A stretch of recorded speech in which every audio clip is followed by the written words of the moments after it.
What's going on, Paisanos? V here, coming to you guys with another market watch today. The ban list has come. Well, the announcement has come. This is going to be effective next week, but the ban list is here. And a lot of Yu-Gi-Oh! Players are already jumping ship, myself included. And comment down below what deck are you going to be playing post-ban list. Before I begin, make sure to go to my website, YGOPaisano.com. If you want to grab yourself a Field Center, I still have the Ghosts collection, Eva Ben 10. I got a bunch of Field Centers and tokens. Come on to my website, once again, YGOPaisano.com. Link be down below, and check it out and see if you want anything. Free shipping for anything over $25. Alright, so right off the gate, one of the most important cards that, it was still seeing play, like Lightning Storm was still seeing play, this meta, last meta, whatever you want to call it, but with Tillman's running around, Lightning Storm wasn't as good. Lightning Storm and Tillman board, they basically reset and get more value. But with Tillman's pretty much pushed aside, Lightning Storm gets better of a card. Realistically, a lot of Yu-Gi-Oh! Players have to respect it now, even more so than ever. So I wouldn't be surprised if we start seeing more Lightning Storm see play. And the value of Lightning Storm, luckily for a lot of Yu-Gi-Oh! Players, has gotten a lot cheaper. The cheapest being the Magnificent Maven's Ultra Rare, which has risen a little bit, but not really that much that's noticeable. The value being roughly around $10 a copy. Now, that's for the Magnificent Maven's ones. It does get a little bit higher in value. The Starlight Rare is still dirt cheap, to be honest with you. It did have a bit of a spike, but nothing too crazy. Starlight Rare Lightning Storm being roughly around $275. This is the highest rarity version of Lightning Storm. And it got a bunch of prints. You got the CRs being roughly around, the market price saying 85. The Secret Pharaoh's Rare being around $60. Ultra Pharaoh's Rare being 140. Only 5 listings, by the way. So basically, Lightning Storm became that much better of a card. I think Evenly Match was really good for getting rid of Telements, but not as good as against a lot of decks, let's say like Sprites. But Lightning Storm is better. But now, this is a card you really want to focusing on. Oh, Kashira Fenrir is one of my favorite price movements. Alright, so OTS, the next OTS pack came out. I think it's effective in like a couple of days. And Kashira Fenrir is going to get an Ultimate Rare. The price of Fenrir tanked. It went as low as, well, $56. Look at the current price right now. It's back up to $70 for Kashira Fenrir. It was insane how quickly the price went down. And then every Yu-Gi-Oh! Player was like, I don't need this card. I'll do it for the Ultimate Rares. And then, well, you do need this card. You need this card immediately. If you're going to regionals, your locals, the future YCS, like, you need this card. And it's not guaranteed you're going to be pulling an Ultra Rare out of the next OTS pack. So, Yu-Gi-Oh! Players that sold it more than likely bought it, or Yu-Gi-Oh! Players that want to play Kashiras more than likely did as well. Then we have, well, the Water Enchanters, the Adventure Package. But the Adventure Package, I think, is going to see a lot more play than a lot of Yu-Gi-Oh! Players give it credit for. I personally think, and this is my guess, one of the builds of Kashiras is going to be using the Adventure Package. It makes a lot of sense. One of the best cards, I'll talk about that in a second, is Nibiru. And Nibiru is going to see a lot more play now, being the fact that Telements cannot easily bring out Rukudos like they could do, well, technically today. The crazy part about the Adventure Package is, well, in the Oshi, it's been hit to oblivion, but here in the TCG, we have it fully unlocked. Cards like Water Enchanters out of Grand Creators is roughly around $15, the Ultimate Rare being $28, and the CR, it's kind of all over the place. The CR is rising in value, by the way. It was roughly around $56. It's currently roughly around $68 roughly, so the Adventure Package prices are increasing. And this is a cheaper end. If you want to get Right of Aramazir, that's going to cost you a lot more. The Ultra Rare is starting at roughly around $44, and for the CR, well, with only 21 listings, once again, you can see the price over here, it's at the low hundreds. Right now, it's roughly around $115. So that's for the CR, that's the high end. The low one's $40-something, and you need 3 of these cards. I think, for this build I'll show you in a second, I think the Adventure Package is going to be a lot more common because that's the best way for, if you're looking to play Kashiras, that's going to be the best way for you to start getting nibbed. In fact, it's really important, actually. And this is a great channel. It's called Squiddies. I'll put the link down below in the description, too. This guy goes over an Adventure Kashira build. Absolutely goes over the entire build, goes over a lot of questions, a lot of options, talks about a lot of things. I just found this video out yesterday, and I thought it was a great video. I don't know who this guy is, but This was a very in-depth video talking about Adventure Kashiras and why he decided to play or decided to choose adventures. And once again, spoiler, the answer is mostly in Nibiru, because you really want to stop Nibiru. So once again, great video. I thought it was really cool. Another thing that's good against Kashiras is going to be Artifact Lancia. That'll probably be a side deck card. So if you open rather Amazir, at least you have something. Not that you're just out in the wilderness, but at least something to start a build, start a board, which is really important if you're looking to play Kashiras. Once again, you get hit with Artifact Lancia. What are you gonna do? You can't do your full combo. And if you have adventures, especially if like right out of Mazir, you can at least build something. Once again, I definitely recommend you watch the video. I'll put the link to the video down below. Definitely subscribe to this guy's channel. This guy definitely went in depth, and I always appreciate these kind of videos that has a new deck but really wants to break everything down to give you an understanding of why he chose the certain cards. And then we have Blacklisted Soldier. So in his video, he talks about it.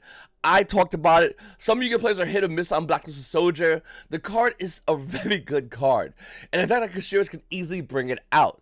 Not only that, Blacklisted Soldier is going to be a problem for a lot of players. Some decks just can't deal with it. Timlin's right now in the game, they're out to this card. It's just Zeus, and that's it. That's all there is. Just Zeus. Once Zeus is gone, they're kind of in a bad spot. And if you're playing Kashiras and you go to BLS Soldier of Chaos and somehow you play Tealman's right now today, you go to your locals, hey listen, Unicorn away or Diabolos away, they're Zeus, and then bring out Blacklisted Soldier of Chaos. Look what they do. Not a lot. Of course, you want to bump this to 45 after doing an attack, but once again, not that hard to do when playing this deck. So I think this is a really good card. Once again, I asked in the video before which one's better, the ulti or the ghost. I think a majority of you guys in the comments should set the ultimate rare. I'll probably eventually pick one up, but there are only 35 listings, so there's not many. But I currently have the ultra rare, but the ulti for $47 is not a bad value. Then let's talk about Photon Hypernova, because this all ties into it. You get the BANLIST, and then you get Photon Hypernova. Normally within a core set like this, around a BANLIST season, Konami usually waits a week or two, and then gives us a BANLIST. They just basically said, here's pre-release, and here's a BANLIST. This will come out soon, just hurry up, let's hurry up everything. And the reason why is because of all the YC's events. So looking over at Photon Hypernova, I mean, a lot of these solid rares are still kind of overpriced, but they're starting to settle. Grangonol, the Dust Dragon, is now at $240, and the market price sells $247. It will continue to go down. Tri-Brigade Arms, Blacephalus, whatever it is, Cephalus. This card's going down in value.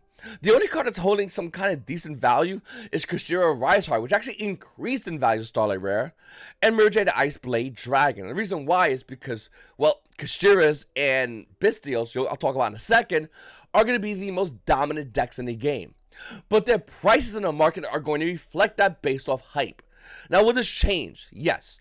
I don't think Mirjay and Kashira Riseheart will remain this high for this long. Mirjay at best is a 2 of, maybe 3 of. I think it'll still be the dominant Starlight Rare value-wise. And Kashira Riseheart, yeah, it's not going to stay 440. I'm sorry. It's not going to happen. I don't know where these prices are going to go down to, but they're not going to be as high as they are right now. Especially looking at these two secret rares, Pressured Planet Raysoth and, well, Cashtiratiosis. What an annoying name. These two cards are definitely the most valuable cards in the set right now, but Photon Hypernova is still in pre-sale prices. The question is, will these cards be as high as they are come the release of Photon Hypernova? Normally, in pre-sale, the prices are really high and they usually go down in value. So, what's it going to be? I think both of these secret rares are going to be going down in value. I think Triple Tactics Thrust will be the more higher value due to the fact that it's used in more decks. It's that simple. Kashira Riseheart being $40 is a joke to me. This card should not be nowhere near as high as $40. I think this card will sell to $20. The Ultras I also think are going to be going down in value as well. Don't get me wrong, these are still great cards, but Tealman's Kashira would have held great value if we still had Tealman's, which we kind of do, but not really. It's really hard to say Tealman's can't even be played at this point. I still think they can, but as an engine, not really as their own deck like they are being played currently right now. Looking at Tier Limits Kishiro being $25, the card price will be going down. At best, on Friday, on release of the set, Tier Limits Kishiro will probably be hitting around $15. Rice Heart will probably be around that price as well, $10, $15. And then they'll slowly start going down. Welcome Labyrinth being $21. Now, here's the thing. Is Labyrinth going to be a good deck? I am so confused as far as will this deck have actual any value in the game? It actually might. The way the current ban list is, Labyrinth actually might start seeing some play. Probably. Now, Big Welcome Labyrinth actually is not the most expensive card. They actually have other expensive cards. So, will this go down in value? Yeah, I think it will. I think it will go down substantially. Big Welcome Labyrinth is a great card, don't get me wrong, but as an Ultra and Photon Hypernova, a lot of Yu-Gi-Oh players are just not going to choose to play Labyrinth and are going to be selling this on the market. Crack one of these Ultra Rares, it's $20. If you're not playing Labyrinth, there's no incentivization to buy the rest of the deck. Unless you're already doing it, already own it, whatever. So, I do think Big Welcome Labyrinth is going to be going down to like $5, if that. Gravekeeper Inscription is a really weird card. It's currently $15. And out of all the cards, this is a really good price for this card. Gravekeeper Inscription is a phenomenal card that I think definitely will stop a lot of plays in their tracks. It's a side deck card, almost a staple in my opinion. If anyone doesn't know what it says, at the start of main phase 1, apply one of the following effects until the end of the opponent's turn. Neither player can activate cards in the graveyard. Neither player can banish cards in the graveyard. Neither players can special summon monsters from the graveyard. So, once again, this card is insane. It's almost like if Ghost Spell just went like, stop with one of those for the rest of the turn. Kinda. Ghost Spell's a hand trap, I get it. But Gravekeeper Inscription is still a phenomenal card. Now, obviously, it's not continuous, but in the game of Yu-Gi-Oh, if I can stop you from doing something for one turn, you're pretty screwed. That's why Abyssal was so effective. There's no graveyard effects. You're screwed. Like, that's insane. And Gravekeeper's Inscription has more options. I think Gravekeeper's Inscription is a phenomenal card, and I do think a lot of Yu-Gi-Oh players are going to be playing this card, at the very least, in the side deck. The current value being $15, $14 is insane to me. This card is highly undervalued. Looking at the rest of the cards, I do think there's some good cards still. Ringbrum, the Striking Dragon, and Granganol, the Dust Dragon, Ultra Rares. I think these are great cards, but they're Ultra Rares. If they're a secret, we'll be talking a whole different game. The fact that they are Ultras means they're going to be going down in value, in my opinion. But if you're looking to play Bestial, Branded, Despia, whatever you want to call it, you're going to need one of these, and you're going to need one of these. But that's the thing, you're only going to need one, and that's it. So I definitely think that they're going to be seeing some play. Then we have Book of Eclipse. Now, whether you're playing, you're playing whatever, or you're not playing Kashiras, whatever, you're still going to need this card. It's still really good against a lot of decks, including Kashiras. Kashiras also play this card. Some decks also decide to main it. Now, looking over at Book of Eclipse, the values are all over the place. I mean, it says $8, but that's not really true. It's from moderately played. The value's been slowly increasing from a $6, $5 price point, and currently the value of this card, let you play unlimited, is roughly around $13 a copy for the super rare. Now, luckily, the card's been reprinted to hell, so you have Ultra Rares out of Dual Devastators. They're about $2. Shadow Force are $1. They look really good, actually. I own 2 of these. A bunch of commons as well, so you do have a ton. And, of course, this Book of Lunar Eclipse. Another card that you discard one card, target 2 face-up monsters in the field, put in the face on the fence. It is one up a bit in value, but, I mean, a bit in value from 10 cents to 20 cents. Is that really a thing? The current value is roughly around 24 cents for this card for a super rare version of this card. It came out secret rare, it came out starlight rare, but is it worth it? If it is, if this card's gonna see play, well, Yu-Gi-Oh players are already getting behind the ball. Once again, you can see a slow increase from $94. Currently, the value is roughly around $104 for a starlight rare. Is it worth buying it? I don't think so, unless you can get value by pitching a card. And even then, it's 2 face up, put them face down. It's not bad. Another cool thing about Book of Eclipse, I actually found this ruling out not too long ago. Book of Eclipse, you can Ash it. So, once again, we're seeing Ash Blossom Majority Spring see play in the Yu-Gi-Oh meta game, as Ash Blossom Majority Spring can stop Book of Eclipse. There's a little cool thing about that. Alright, then we have Ghost Reaper and Winter Cherry. So, once again, this is another card you want to go ahead and at least consider picking up. The super rare out of Tenacious Pharaoh was roughly around 5 cents. The ultra rare somehow has been going down, which blows my mind because this card actually might start seeing a lot more play. It's currently $25 for this card. It's sold today actually for $28. But Ultra Rare Ghost Reaper Winter Cherry is definitely a card a lot of Yu-Gi-Oh players are going to be considering playing. Definitely a card I would recommend you consider picking up. Once again, as cheap as 5 cents, as high as $28, which is hella undervalued. This card should not be $28. This card should be in the 50s, which is wild to me. Then we have Nibiru. So once again, with Tiamat Rukulos being pushed aside, Nibiru is the card you're going to want to consider picking up. Now, once again, Nibiru luckily has been reprinted a lot, so you have an ultra rare 10 Fire Gods for roughly around 2,047 cents. The ultra rare, which only has 31 listings, keep that in mind, only 31 listings, has been stabilizing in value. In fact, you go to the past month, it's been, for the most part, stabilizing within a dollar range. The value of this card is currently roughly around $130. Now, it's $130, and there's only 31 listings. There's not many walls, by the way. 3s, you want to count that as a wall. Once again, go over here, you can see not many. There's an 8 wall at 160, which I predict will probably be the next wall for this card. I do think this card price is going to be going up as Yu-Gi-Oh players want to nib their opponent. You nib your opponent in any game state of Yu-Gi-Oh! It's pretty good. And look at Nibiru Department bringing Ultimate Rare. I think it's great because a lot of Yu-Gi-Oh players used to fear this card because you know your opponent will go Rukulos and this card was basically dead. So now it's kind of alive now. So kind of weird. All right. Speaking of Tiamat Rukulos, Tiamat Rukulos Starlight Rare. I was debating on buying this card. I'm so glad I didn't.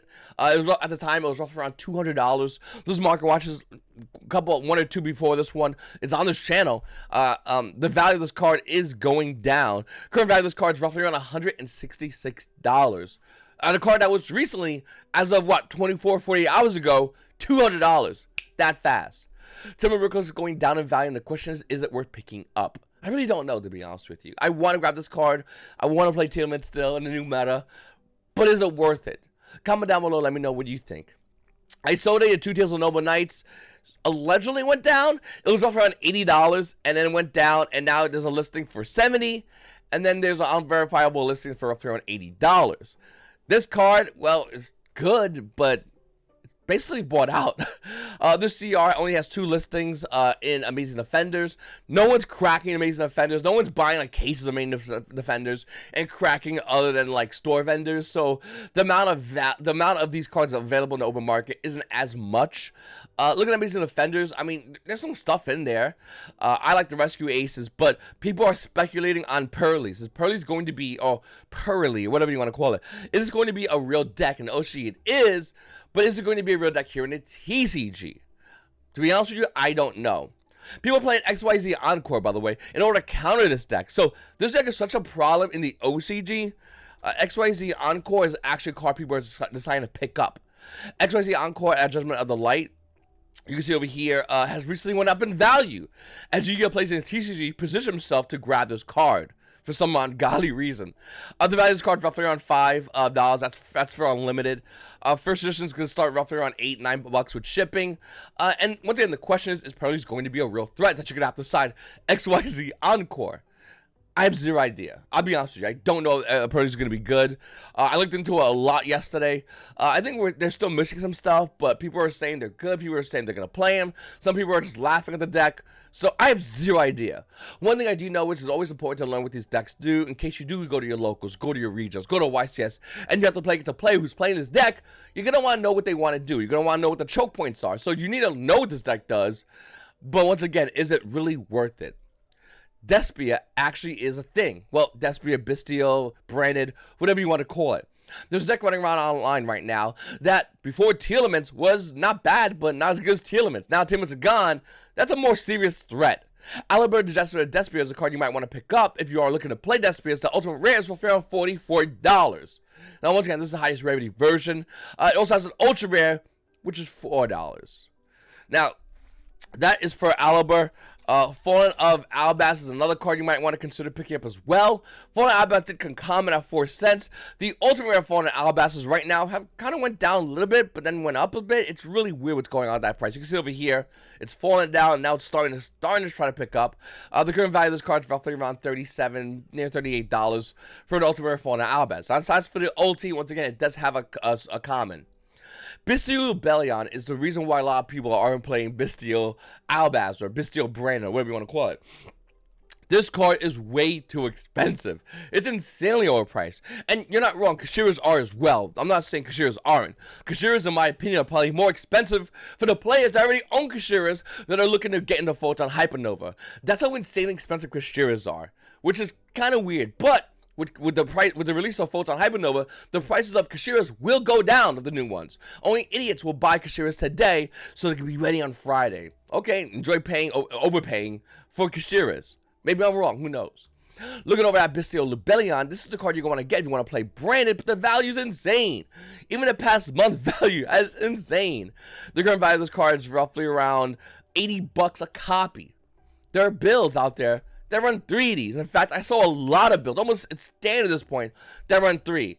I've seen some builds run 2, a build that runs 1, but most builds run 3 of this card. So 80 times 3 is $240. Plus tax will just cool it a nice cool $250 for your next Yu-Gi-Oh deck. That may or may not be good. We don't know yet. We don't know if the Bestial Lubellion, Bestial branded is good enough to fight Kashiras. Is that going to be the Kashiras main matchup? Is it going to be Pearlies? Is it going to be Labyrinth? We have zero idea. The only deck we know that is a guarantee is Kashiras. That's it. Everything else is speculation. The next likely deck I would imagine would be the Bestial branded deck. But once again, it's insanely expensive to get involved in. Not a lot of Yu-Gi-Oh players are willing to shell out $250 for a play set of cards for a deck. And of course there are some. So we don't know what's going on with this. Hopefully this card gets a reprint sooner than later. Konami, this should have been the reprint. Now, if you're gonna kill Telements, at least make Bestial Lubellion the Ultimate Rare reprint. Like, that makes way more sense. Why would you kill Telements or neuter them to the point where they're neutered, and then go, you know what those players are gonna want when we neuter their the best deck in the game at the time? They want the card of the deck that we're about to neuter to oblivion. That's what they want. Hey, Sprite players, here's some stuff for you too. You're good. Kill Elf. Why? Why would you do that, Konami? It's so mean. And it's like giving a kid a PS5 game on Christmas, and then when he opens his presents and looks for the console, you go, yeah, I ain't get that for you. That's what you did, Konami. You just did it to every single Yu-Gi-Oh player at once that looking to play Sprites and more likely Telements. Oh, and then you get a bunch of super rares for Telements in the next LTS pack. Great. Can't wait to not use them, but have them. Bestial Lubellion is still a phenomenal card, and I really wish we get a reprint of this in the next OTS or whatever set comes out next, because this is too expensive, and everyone pretty much has everything else for branded except this card. So it's a real position a lot of you players are going to find themselves in the future of this game. The near future. And then we have Flunderies. Now, I don't know. I don't know. As someone who loves the crap out of Flunderies and played Flunderies for a while, and then gave it to a buddy who never played it, I really want to believe Flunderies can do things. And people are trying to figure out ways to make Flunderies good. The issue is, the best way, Barrier Statue of the Star One, is gone. Which is great for every single other Yu-Gi-Oh player, bad for Flundery players. I think Flunderies, with this nerf, have definitely moved from tier 1.5 at best to roughly around tier 2. The value of these cards obviously are going to be going down. You see it already, but not really. I mean, Flundery players hold their cards. No one's buying, so the value's not going up. And no one has Battle Cancel, Burst of Destiny packs open anymore. So the value's kind of staying here. It's in a weird stasis. With that said, I do hope Flunderies do see more play in the future of this game. And hopefully we see more options for decks. And hopefully those options are Flunderies for some players. Not going to be me, but hopefully for some players. Alright, reading one of your comments, in my last video, someone said, as a Sprite player, this list definitely makes me shift to Kashiras. Kashira. And you ain't lying. But with all the Ishizu cards hit, I can say Runic doing good things. Start with the Runics. And why does everyone have faith in Runics? Everyone keeps doing this thing where they're like, I hope Runics is going to be good. I don't think Runics is going to be good. I don't think Runics are that good of a deck. At best, I would argue for Runics that they are an anti-meta deck, not necessarily a meta deck. And I think that's where Runics will be for the foreseeable future. One of my favorite comments is this guy, all the meta sheep in my locals are crying. I like this, and I will refute this at the same time. So I like this because you're not wrong. You know, meta sheep, you know, it is what it is. You went in playing, let's say, like Heroes, and you're getting smacked, and finally it feels so good for Konami just to kill those meta sheep. Only for those meta sheep to go over to Kashiras. Those meta sheep that have been farming your locals for months and months and months and months and months and months and months on end, and build up a bunch of store credit, a bunch of trade value to buy Kashiras like that. So yes, finally get rid of those meta sheep from playing Telements, and they're going over to Kashiras. It's good. It feels good though, and it feels like a short win, and I like that win for my boys who are playing Heroes, who are playing XYZ deck that's not basically teal elements, and it feels really good. And it feels like the sun finally here on a nice, beautiful, warm day, and you can feel it on your face. Unfortunately, it's about to go down because they're just gonna go play Kashtira's. You heard my guy over here saying he's playing Kashtira's. Everyone is going to be playing Kashtira's, and it's about to get dark again. Anyway, Paisanos, I really appreciate you guys watching my videos. Make sure to like button, subscribe button, comment down below. Go to my website, YGOPaisano.com. Check out my field centers. Check out the tokens. It's all there. It's your boy V. You Paisanos have a great day.